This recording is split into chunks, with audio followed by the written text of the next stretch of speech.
que as ondas vinham afligir, e eles estavam no barco, e eles só viam uma tempestade. Eles se desesperaram.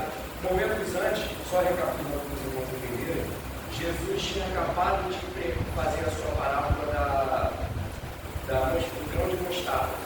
E ele se dispôs a sair à margem do outro lado, ou seja, os discípulos tinham embarcado e entrado em alto mar.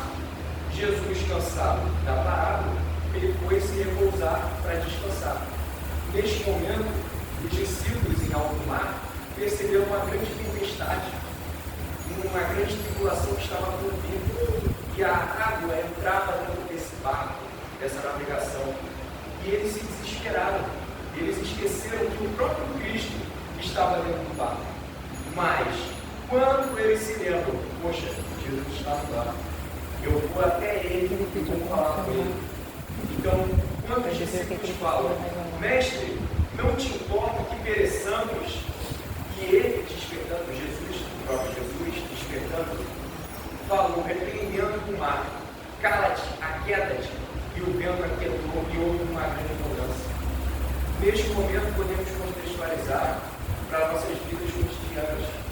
Quantas coisas nos têm nos tirado, nos afligido do nosso dia a dia? Jesus está sempre conosco. Sempre Ele está ali no nosso barco, vamos dizer assim, da nossa vida. Mas às vezes as aflições, tudo aquilo que a gente passa, as necessidades, problemas familiares, problemas financeiros, questões de doença, saúde, nos tiram do nosso foco. Talvez nos faça até esquecer de Cristo, que Cristo está no nosso próprio barco.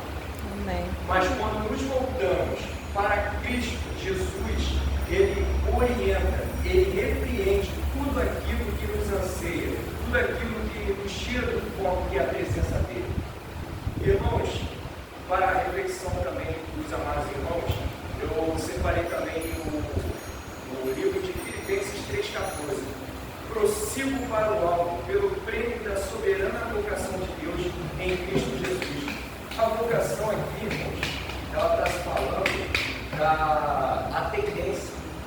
Se nós prosseguirmos para o alto, nós vamos ter a vocação para ser semelhantes com Cristo. Ou seja, é onde venhamos ser verdadeiramente cristãos. O termo cristão significa aquele que se assemelha a Cristo. Nós não somos somente crentes. Crente é quem acredita em alguma coisa, né? Não é, irmão? Mas cristãos é muito mais do que apenas um crente. Cristãos é aquele que acredita e se assemelha a Cristo. Paulo vai dizer, nós somos cartas vivas. Cartas têm um conteúdo a ser lido. Como ele fala cartas vivas, todas as nossas atitudes, tudo que viemos fazer, elas vão se refletir na vida de alguém. Entende? E eu vou agora dizer uma outra passagem que também fala sobre a questão do alto. Quando Jesus anda sobre as águas e convida Pedro, e se encontra no livro de Mateus 14, do 28 ao 30. Eu vou estar lendo. E respondeu-lhe Pedro e disse, Senhor, se és tu, manda-me ir-te contigo por cima das águas. E ele disse, Jesus, vem. E Pedro, descendo do barco, andou sobre as águas para ir com Jesus. Mas, sentindo um vento forte, teve medo e, começando a ir para o fundo, clamou, dizendo, Senhor, salva-me. Neste momento, Pedro foi convidado para que andasse sobre as águas. Essas mesmas águas que afligiram os discípulos antes, Pedro agora estava sendo desafiado a andar sobre elas.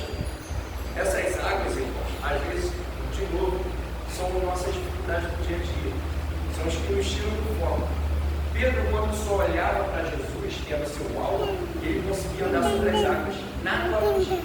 Porém, no momento que Pedro começou a ver o mar à revolta, as potestades, neste momento Pedro se acovarda.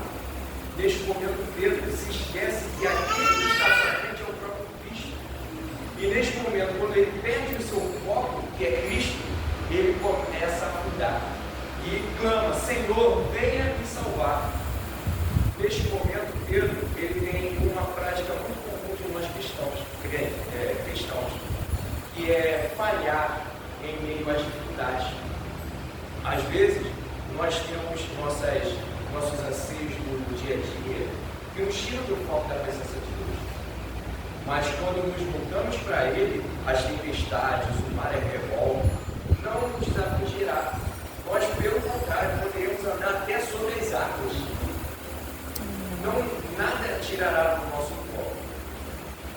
E assim como nessas águas, eu me faz lembrar até da parábola da casa na areia e a casa na rocha, que é citado também em Mateus 7, 24 a 27, que diz assim, essa parábola: todo aquele, pois, que escuta estas minhas palavras e as pratica, assemelho-a-ei ao homem prudente, que edificou a sua casa sobre a rocha, e desceu a chuva, e correram rios, e sopraram ventos, e combateram aquela casa, e não caiu, porque estava edificada sobre a rocha.